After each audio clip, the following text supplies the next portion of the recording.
I'm making a creamy Parmesan chicken broccoli bake. It's so good and a real crowd pleaser. It's a fantastic dish for any night of the week, and it takes about 20 minutes to prep, so that's great. I'm going to sear off some chicken, and then I'm going to make a silky smooth Parmesan Basil sauce, and then we're going to crunch it all up with some breadcrumbs and pine nuts. But I'm going to kick off with searing this lovely chicken.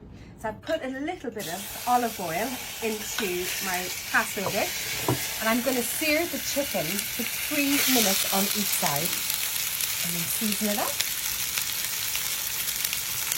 So my chicken is seared. I did cut it up into 2-inch pieces before I popped it in.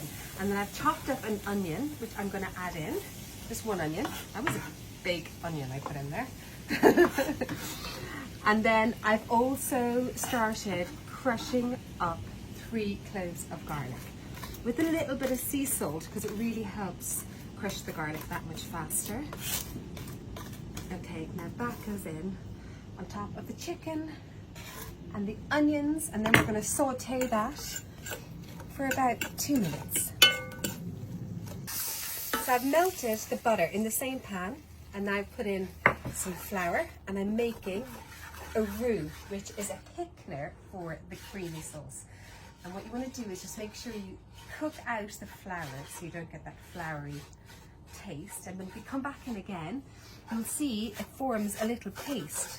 And then what you do is you pour in the milk, and using a whisk, we just whisk it until it forms a lovely creamy sauce. And then I'm going to add in the gorgeous Parmesan cheese. So you can see the sauce has thickened like super fast. And then next I'm going to grate in this beautiful Parmesan cheese that is going to be a life changer to the sauce. I'm using this really fantastic microplane zester, which is one of my must-haves in the kitchen. I sell it in my online store, but this is fantastic. I've got a few different types of them, and you can head to the link in my profile to have a look at my shop. There's lots of other goodies in there too. So 100 grams of fresh Parmesan goes into the sauce. The Parmesan cheese has melted into the sauce, and then I'm going to put in some gorgeous fresh sweet basil. So just tear it up, and that will infuse the sauce. Make it taste so good. A little more. And just stir that in. I'm going to let that infuse for a second. Now I've got my broccoli here, which I've blanched off, which basically means I've popped it into boiling salted water for 5 minutes, and I've cut them into small little florets like this, and I'm going to put those on top of the chicken and the onion, just nicely scattered around. Like that. Now let's get this gorgeous Parmesan basil sauce over the chicken and broccoli. It smells like heaven. You want to make a carpet of it. Make sure that all the broccoli and all the chicken has a little coating of it, tucked in nice and cozy.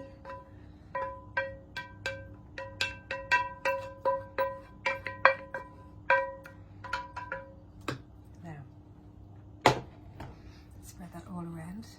All the broccoli is coated.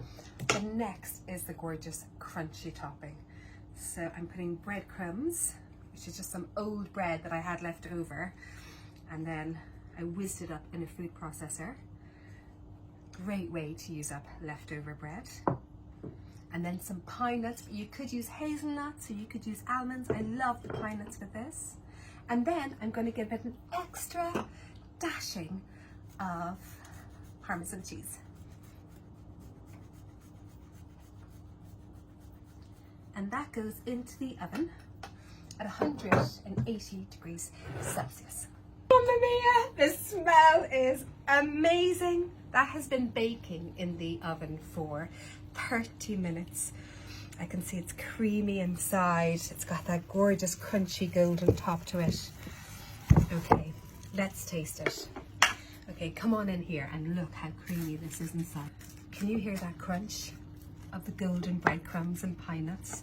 So come in and have a look. So once you've dug through that crunchy top, you get this insanely silky, delicious, rich basil parmesan sauce and all that lovely broccoli.